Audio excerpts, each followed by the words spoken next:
Hello and welcome. My name is CCP Zipora Njoroge. On behalf of Credit and Debt Management, welcome to our training as we speak about Introduction to Credit Management. And about Credit and Debt Management is a company that is based in Kenya. We offer credit and debt management services, just as the name suggests. We offer trainings, that is corporate trainings. We offer consultancy in terms of what we call credit audit. We also offer debt recovery, or what we call debt collection services, which of course is we charge at a commission, as a commission for amount we recover on your behalf. And we also offer both open and what we call open trainings and also in-house trainings to teams. And we are available for physical and online trainings. Thank you and welcome. Today I want us to talk about Introduction to Credit Management. And our topic today, what we are learning today is what we call Module 1. And the Module 1 is a free module, so feel free to learn as much as you can in our Module 1, which is free. And for other more and more information, we have our other modules which you pay for you to be able to access. So welcome, sit back as we learn about credit management. Thank you for joining us. And in our Module 1, I want us to mainly talk about Introduction to Credit Management. And our contents on what we are going to learn today is what we call the nature of credit management. We want to understand the concept of credit management. We also want to be able to understand the credit process, what happens or what goes on in the credit process. We'll also talk about the credit cycle, or what we call the five phases of credit. Then we'll ask ourselves a key question: does giving credit cost us money? So the cost of giving credit.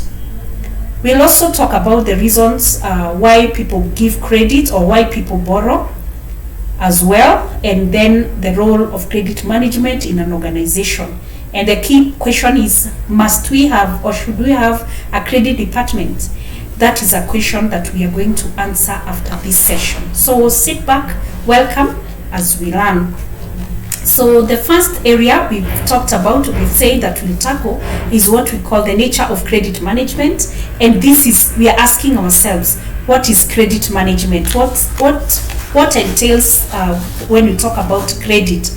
And it's good to know when we are talking about credit, we are saying that this is a transaction which is between two parties in which one supplies money, goods, services or securities. That is, we have the lender who is supplying money, goods, services or securities in return for a promise of future payment by the other borrower.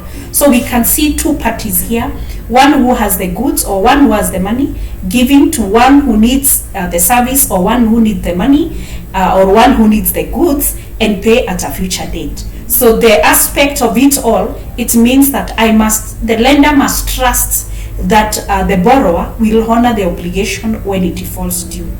Then the other part, we say that the resources provided, we normally say, so we are covering goods, we are covering services, we are covering funds, that is money. We are also covering issues to do with property or rights, what we call rights to use something. So for example, if you are talking about property, if you are leasing, so you lease and you pay as you stay in that property. Then when you talk about funds, this is where we have the banks lending money to borrowers, to businesses, to be able maybe to run their businesses in what we call working capital, or for purpose of purchasing capital equipments. Then there are services that you may receive with anticipation of a payment in the future, and of course the goods that you may purchase and pay at a future date. Then therefore the nature of credit management, this we are saying, we are saying that we have the creditor, and we say that the creditor depends on the capacity and willingness of the borrower to pay. So this lender, who is the creditor, we are saying they depend on the capacity and willingness of the borrower to pay. Therefore, it is important for the creditor to establish whether the person he or is extending credit to is willing. And also, apart from the willingness, which we talk about as character, we are also saying that he must have the ability. There are people who will be willing to pay, they are willing to pay, but they do not have the ability. So, and there are people who have ability and they have no willingness to pay. So it is on the creditor to establish those key factors, the capacity and the willingness of the borrower to pay. So we normally say that, of course, it involves the borrower promising a payment in a future in exchange of the goods and services on credit. So this borrower promises the lender that at a material date which has been decided or which has been agreed by two parties, that they will be able to honor the obligation. Or in the case for money, that for a period of maybe for the next 2 or 3 years, I will be repaying my loan per month or quarterly or maybe half annually or annually until the debt is fully paid. So we normally say that credit therefore carries a risk, and the risks we talk about are two types. One is the late payment risk, and the other one is the risk of not being paid at all. So those are two risks. As you are giving credit or as a lender, you should always consider at all times that the borrower is likely to pay you late, or the borrower may never pay you. That is, so you have to plan well for those two types of risks. So when we talk about the origin of the term credit, we see that it is derived from a Latin word which is called credo or credere, which means believe or trust or faith. So credit, from the word credere or credo, which is a Latin word, means to believe or to trust or to have faith. So for you to extend credit to someone, or for you to offer goods and services on credit, then you must be able to trust this person. So we can say that credit is anchored on belief, on faith, or on trust. So you must, whenever you want to extend credit, you must be able to establish whether these people are trustworthy, whether you can believe them on them, or you have faith that in the future, because we say faith is a substance for things hoped for, not seen. So you believe that day they are telling you they will pay, for sure they are going to pay. So we also say that credit is extended on the basis of trust, faith, and belief. So those are the key principles that anchor credit. So we must be able to do that. And then when we are talking about key issues, maybe the elements of credit, whenever you are giving credit, there are 3 key elements that must be there or must be established. And this one is what we have just talked about, the trust or confidence on someone or a borrower. Then you must consider the risk, which we have said, the risk of a delayed payment or the risk of never being paid. And thirdly, we also consider the period or term of payment. So do not extend credit blindly. Ensure that you have established that this person is trustworthy, you have weighed the option in terms of risks, and also you have also agreed on the period or the term of payment. Never give credit blindly without knowing or without establishing the date when you expect a payment. That is very important for any lender. Then the other question I say that we are supposed to answer is, what is credit management? And this one, when somebody is talking about credit management, basically we are looking at the entire process of granting credit and collecting payment. So because we usually say once you have made a sale, it's a credit sale, that is not enough. The other part that, and a bigger part that you need to ensure has been played by the borrower, is collecting the payment or being paid the monies after you have delivered or supplied the goods within the agreed period of time. So credit management governs how you establish now the trustworthy, the creditworthiness of the customer. That is the customer eligibility requirement. Who qualifies? And if I am to qualify you, what are the credentials? What are the criteria that I need to establish so that I can allow you to access my goods and services on credit?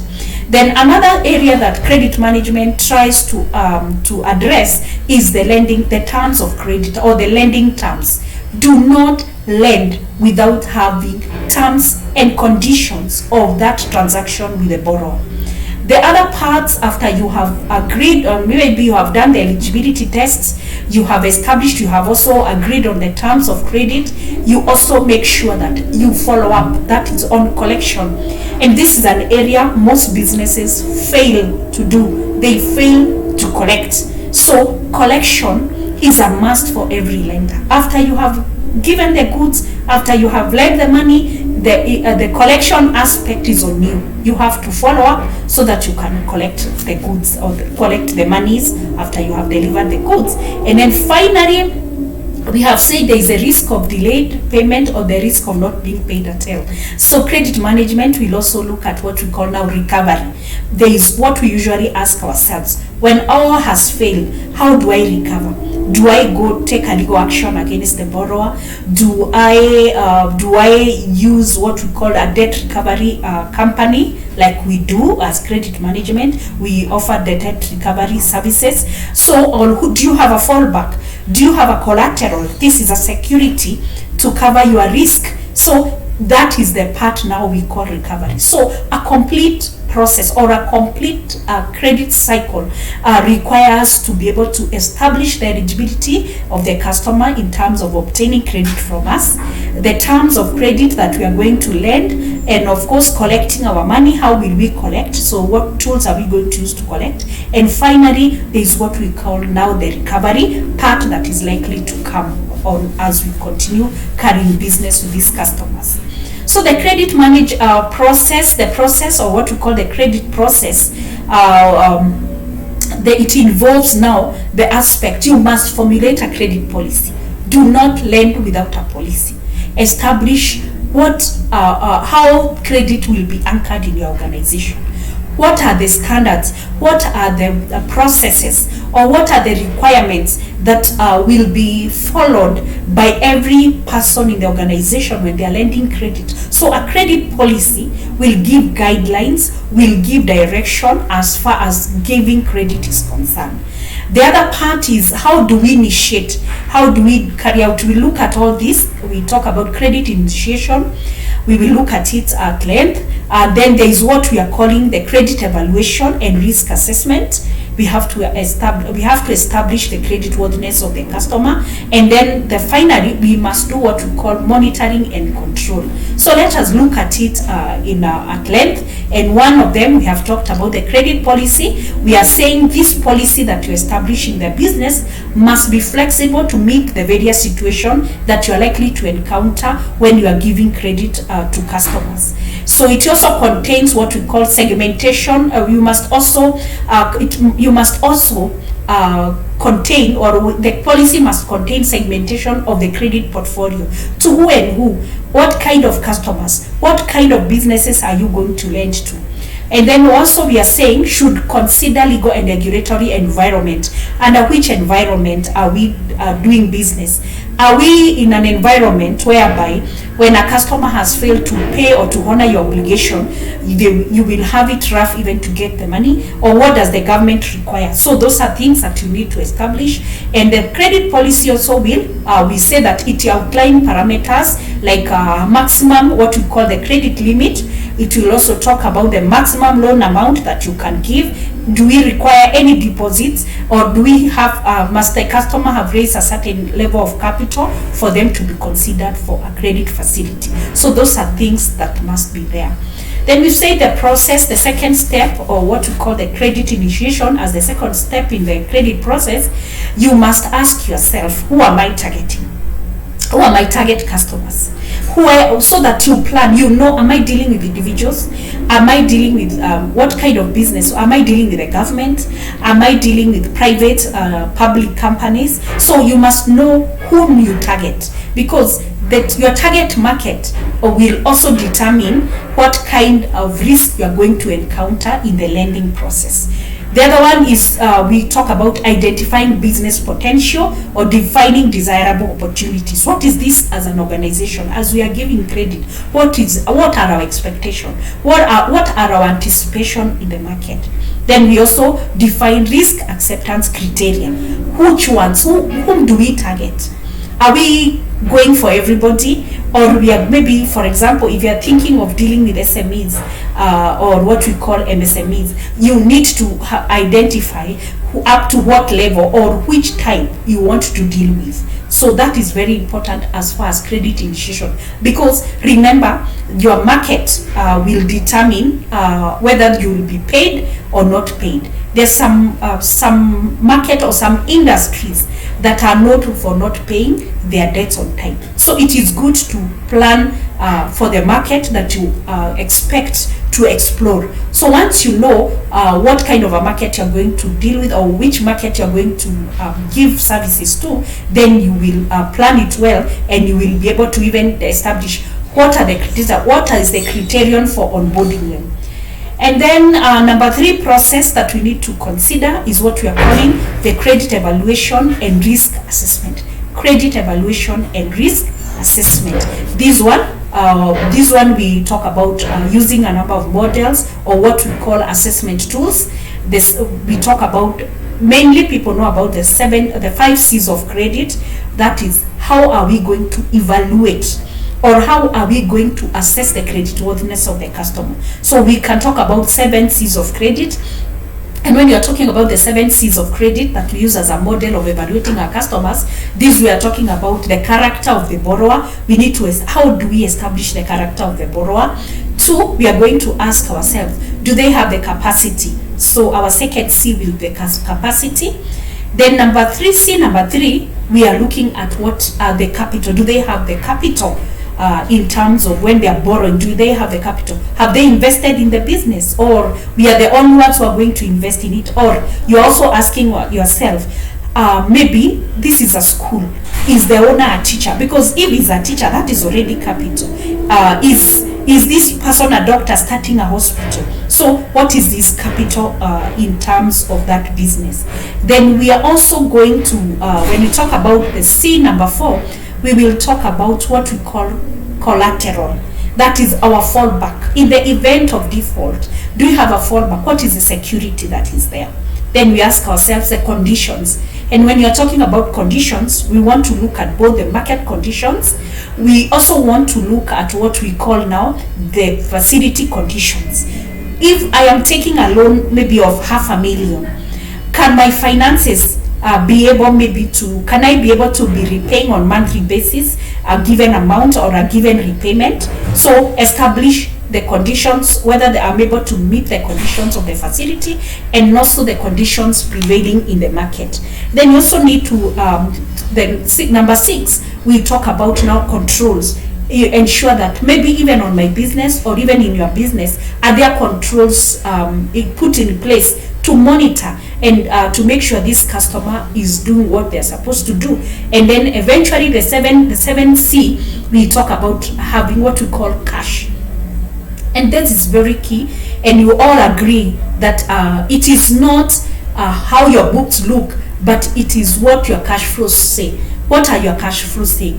Are your cash flows able to maintain and to maybe to repay the loan? So that is something that we must consider. So we look at also, when you are doing assessment and evaluation, you look at business risks, the risks that you're likely to encounter. Is the management of that borrower or that company, is there a risk associated to the particular management they have? Maybe it's a management that there is nobody into it.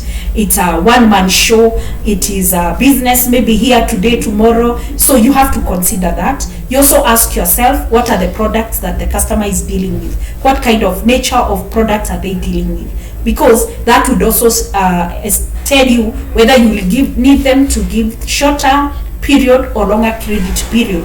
For example, if it's manufacturing and they want what we are calling maybe the working capital, you have to consider the processes that they usually go through before they are able to produce and provide goods into the market. Then also other critical success factors that you also need to consider in that particular business when you are carrying out evaluation. So this is an area we will cover at length in our module number 2. We have talked about the credit evaluation and risk assessment. Kindly ensure that you have subscribed or you have paid for it so that you can learn more about credit evaluation and what we are calling risk assessments. Then eventually in the credit process, we talk about what we call credit monitoring and control. Bravo, we have given credit, we have assessed, we have evaluated, we have established the customer is good, and we have given the credit. It doesn't end there. We have to monitor the customer. We have to keep monitoring. We need to look at reports. We need to periodically review our books, our portfolio, to establish that these customers are honoring their obligation. They are paying as they are supposed to pay. How do we do that? We do what we call interim reviews. We could have quarterly accounts to look at our debts. We also need to classify the bad debts. We do what we call a classification of bad debts. Then there is the aspect of rehabilitation of bad debts. Some debts, some customers you have evaluated, they were good, they were promising, but things happen along the way and we may need to rehabilitate or we may need to refinance those accounts then so that they can be able maybe to complete the project and be able to pay or honor the obligation. And then you also need to look at, how much are we writing off as compared to our credit sales? Are we providing, because when we are providing, we want to make sure that we are not, our business will be not affected when these customers fail to pay. So a part of the profits we are making, we are putting aside as a provisioning for what we are calling bad debts. And then at that juncture, at the next part of the session, we want to look at what now we call the credit cycle. What entails as far as the credit cycle, or what we call the 5-phase model that we are talking about. Partly is what we've just talked about, but it is good we go further and deeper and look at the entire credit cycle so that we are able now to understand how credit is administered, how it's monitored all the way to recovery. So what we've just talked about, we are actually saying that is a cycle, or that is a summary of what normally happens. So the credit cycle, what does it entail? One thing that we encounter when we are giving goods and services in credit, it is now when we are talking about customer acquisition. Who are my customers? Who are these that I'm onboarding? Who are these that I'm bringing on board? And we usually say garbage in, garbage out. That is normally said a lot by people who are in IT. What we are saying is that we must be very careful and choosy when we are choosing what we call customer acquisition, or when we are doing marketing. We should be cautious. Whom are we marketing to? Who is our target market? And then after we have brought or we identified a customer, we must ensure that the credit completion has been done. What does that mean? The customer must fill the credit application form.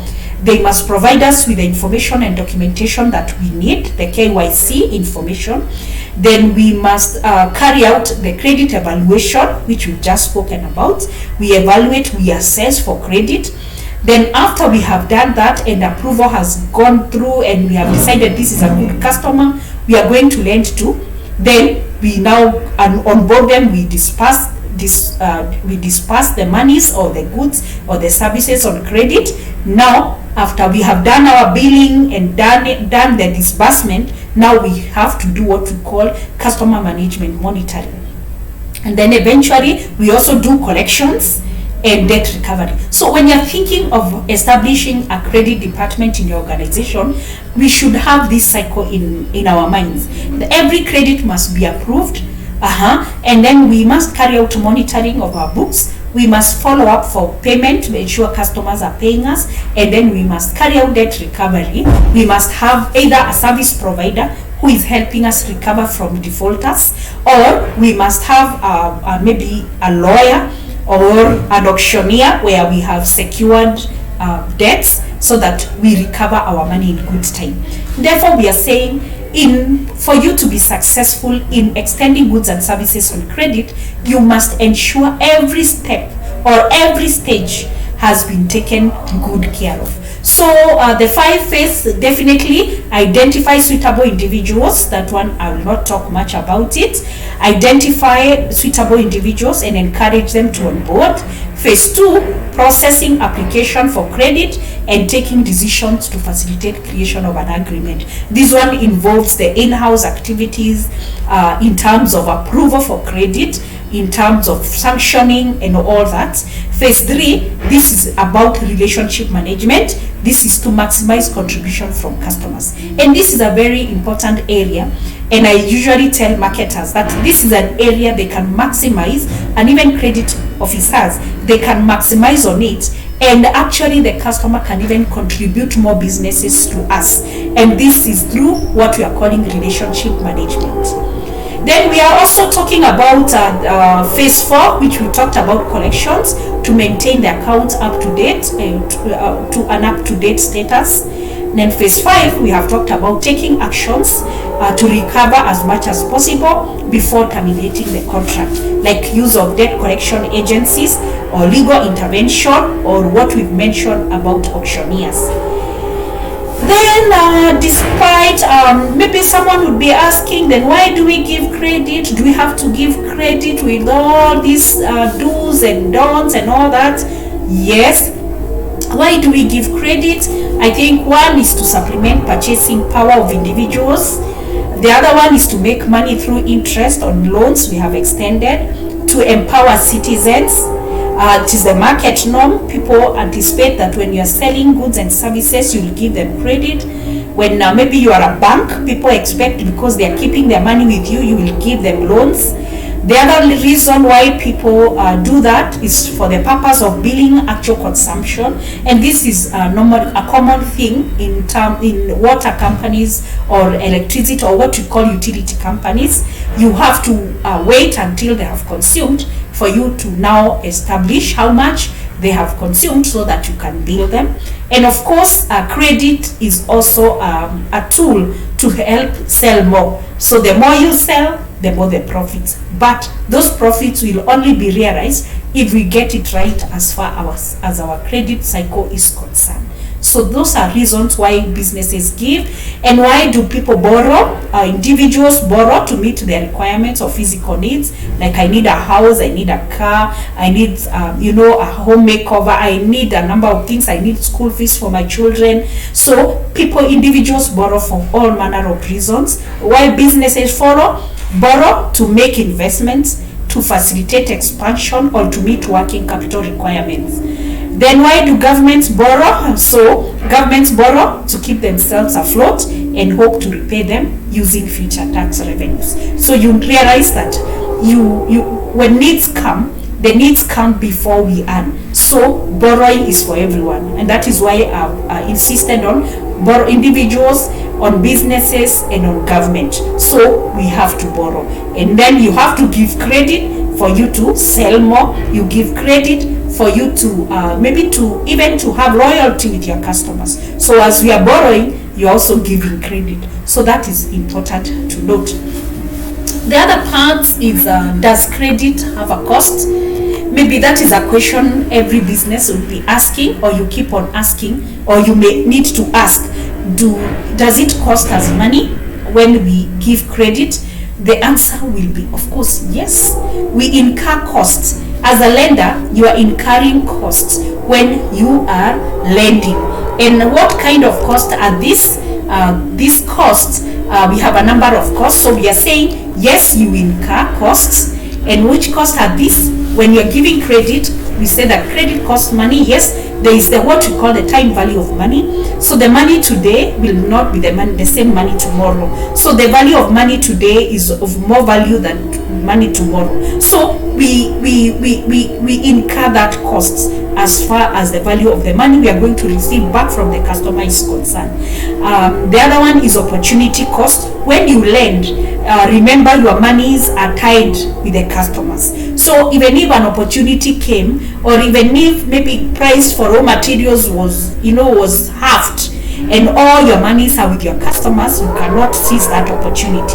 So it will cost us. So as we are giving credit, we incur what we call opportunity cost. The other one we talk about is the cost of financing. Most of the time, you have to borrow elsewhere to run your business as you anticipate your customers to pay you. So there is the cost aspect. For example, when you decide to take what we call an overdraft, the overdraft is not free. So you will be paying some interest for it as you anticipate your customers to pay. The other cost is what we call administration costs. Which are administration costs? These are costs like salaries for employees who are working for you in credit department. We have maybe office rent. We have all manner. We are making phone calls, so we have to pay for the phone calls. We have a number of things that we do. Then there is the cost of bad debts. We say that credit comes with two types of risks. There is the risk of not being paid at all, and there is the risk of a delayed payment. So the risk of a delayed payment, it costs us what we call time. There is a time value of money, and there is also the opportunity cost. Now, when they don't pay us, we have to do what we call provisioning for bad debts. So the costs we incur, we have to set aside some monies so that we cover what we provide for the bad debts.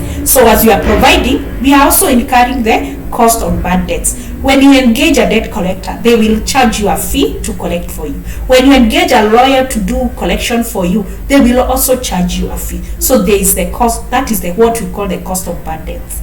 There is also what we call non-compliance costs. This is common with banks or lending institution, whereby they have the regulator. If you have lent carelessly, or you have done what you are not supposed to do, or maybe you you've overlended a customer, you will be charged some cost which we call non-compliance cost. Then there is the inflation cost. We know that the currency is suffering what we call inflation as the cost of living increases. Therefore, the same thing, the devaluation of the currency also takes place. So sometimes when we lend, we are not able to capture the inflation cost that you are going to incur when you are lending. Then a question we also ask ourselves: what are the effects of credit? What are the effects of credit? Effects of credit is on profit. We say that delayed payments by our customers, they affect the bottom line. So due to high cost of borrowing, or in the event of provisioning. So it affects our profitability as much as it enables us to sell more and get more. If not properly managed, it will affect negatively our profit. So the other one is on liquidity. It may lead, as you're giving credit, you may end up not having cash to run your business. So when you run short of cash, you are not also able to pay your liabilities. So this has a ripple effect on you. You will also default on your borrowers. So those are the two key areas as far as effects of credit in an organization is concerned. So what we are saying is that we must have what we call a credit department in the organization. So what role will the credit department play? Very important. These are the people who will carry out the risk assessment we've talked about. This one also ensures we have maximum sales, there's more sales, and we are also collecting. They also ensure that we accelerate cash flow through collection. So the department ensures that customers are paying, minimizes bad debts, losses. They are also in charge of approving new accounts or new customers who are onboarding. They are also charged with developing and updating policies. We talked about ensuring that you have a policy in place. They also ensure that we have appropriate credit terms and limits for our customers. We are also in charge of when a customer is not paying you, they put an account on hold until a payment has been received. And then the other parties, they are also charged with maintaining customer master file or customer records in terms of their contact details, in terms of their the KYC information which is normally required if you are to trace this customer when they have defaulted or when they are not paying. And then finally, I think that is all we had for today. And I hope now when you are told to say what credit is all about, you can talk about credit management, you understand the nature of credit, you also understand the key elements of credit, which we said are the most things that we must have faith and believe on a customer that they're going to honor. It has risk component into it. So this area is very important for every business. Whether you are a small timer or a big timer, you must make sure that the credit is being properly managed. Otherwise, it has giving credit to businesses or to individuals have led to many businesses going under or going to what we call bankruptcy. So to learn more about credit management, I request that you enroll for the paid modules, and you will learn a lot more on all aspects of credit, based maybe looking at all the what we call the technical part, and even the soft skills as far as credit is concerned. Kindly feel free to ask any question that you might have as far as credit is concerned. In our modules, we have provided a way out on how to ask or ask questions.